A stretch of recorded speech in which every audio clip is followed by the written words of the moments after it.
right now, the way the media describe things, it makes people get introspective. They look at their bills from last year and look at it this year, and you know what? It is higher. Their bills are higher. But you know what happened during the pandemic? They were able to save because We the People society decided that we were going to take care of our own, everybody. We decided as a society that when we have downturns, we'll take care of each other through our public system, right? And we did. We had the stimulus, we had all these we had the vaccines that everybody got access to right away. We had some cash given to those kids who were taken out of poverty. We did a lot, okay? Because we didn't want what happened in 2008 to occur. It took a hell of a long time to get out of that downturn that was created by capitalism. That's what that big downturn in 2008 created by the excesses of capitalism. In fact, those people thought that capitalism was going to die there because finally the house of cards fell. But in effect, what we had is a government who propped back up that sector to continue doing all the damage that it has done, and we get the cyclicality of what occurs. So that's that. Now we had this pandemic, and what happens? We're saying we are not going to allow what occurred in 2008, a 10-year ramp up to 3% employment again. We're not going to allow that. What we're going to do is we're going to do what Keynesian economics says. And Sister Jan, I see you keep talking stuff. Listen and learn, please. What we said we were going to do is we said we were going to influx the economy with the liquidity it needed so that it doesn't climb up on itself. In software, we call it a deadly embrace. A deadly embrace is where you can't get out of stuff and you spiral down. So we didn't allow that. So we pumped the economy up with stimulus. And you know what? It worked. And if you doubt that it worked, I want you to listen to this. I'm not going to say people are not in pain, because there are a lot of people that are in pain because the GOP and 2 Democratic senators are holding us hostage. Joe Manchin, Christine Sinema, and the entire Republican Party is holding the middle class hostage. And I want to let you listen to this here, and then we'll take it on the other side, because this is the reality. These aren't questions. This is the reality. 90% of House Republicans voted against a bill that would address those supply chain issues while only offering criticism of the administration's handling of a major economic issue. But despite supply chain issues like the one plaguing baby formula and high inflation that is dominating the current discourse about the economy, the Federal Reserve's annual report on households released today shows that self-reported financial well-being is at its highest level since the survey began in 2013. In the fourth quarter of last year, 78% of adults reported either doing okay or living comfortably financially. This as unemployment hit a pre-pandemic low of 3.6% and wage growth continues. Joining us now is Betsy Steveson, professor of economics at the University of Michigan. She was the chief economist for the U.S. Department of Labor under Barack Obama from 2010 to 2011. Good to see you again. Thank you for being with us, Betsy. There's stuff going on out there in the ether that's real. Prices are up. And people see prices every day. It has an impact on how they feel about things, how they feel about politics, how they feel about the country. But it's with us because of a whole bunch of things. We've got supply chain crushes still from the pandemic. We've got high oil prices, largely because of the war in Ukraine. How should people think about this? What happened was the government responded to the pandemic by making sure households could pay their bills, could put food on the table, that people didn't really get left behind.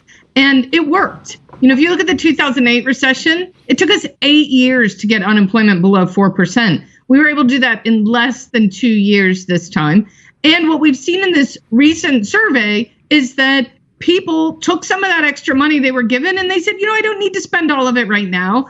And they saved it. And what that means is we have the highest share of households who tell us that they could cover an emergency expense of $400 than we've seen since the survey began in 2013. The highest share of households who say they could cover 3 months of expenses if something bad happened. Households need this kind of cushion, and we saw that giving them support gave them this kind of cushion. Let's turn to the bad part. It's really hard to get these numbers precisely right. Exactly how much money should we have given households where they spent what they needed, saved the rest, and didn't go chasing things where we just didn't have enough supply. And so what happened is people got a little bit of extra money and they wanted things like cars, and we didn't have cars to give them because of supply chain problems. So that pushed up the price of used cars 40% as people went chasing cars that didn't exist.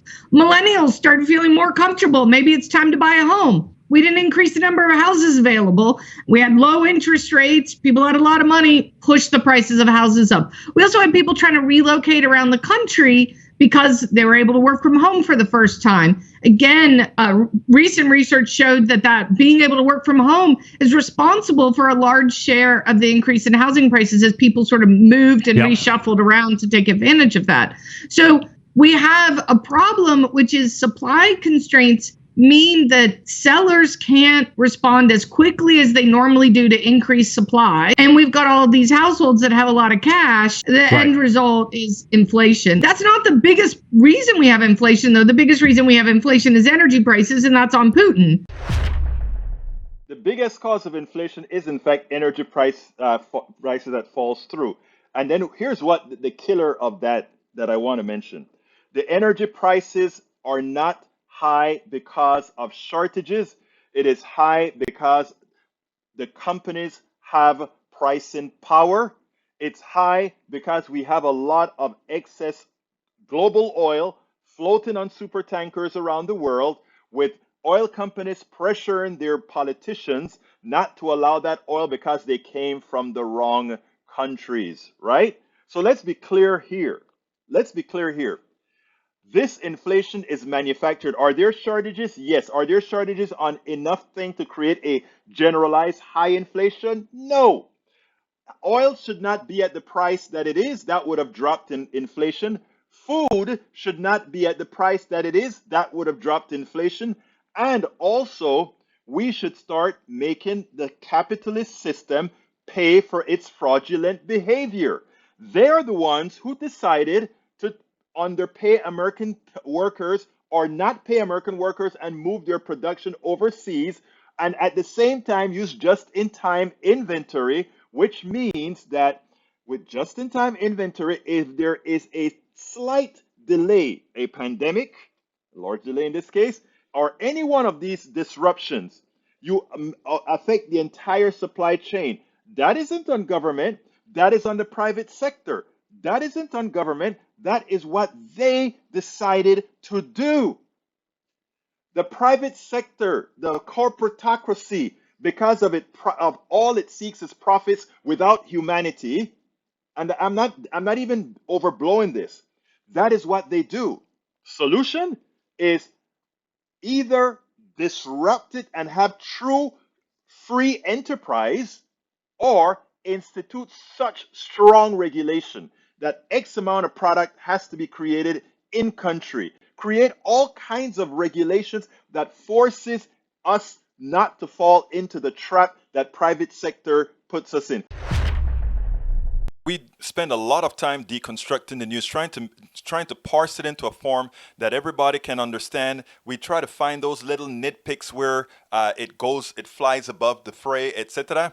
If you really like these videos that we do, I want to ask a big favor. Please go ahead, number one, subscribe to our channel, and number two, please join if you can. Thank you so kindly for watching. Keep watching. Please remember to share. We must populate the entire internet with our progressive message, a message that we know is what most Americans say that they want. So help us, please join.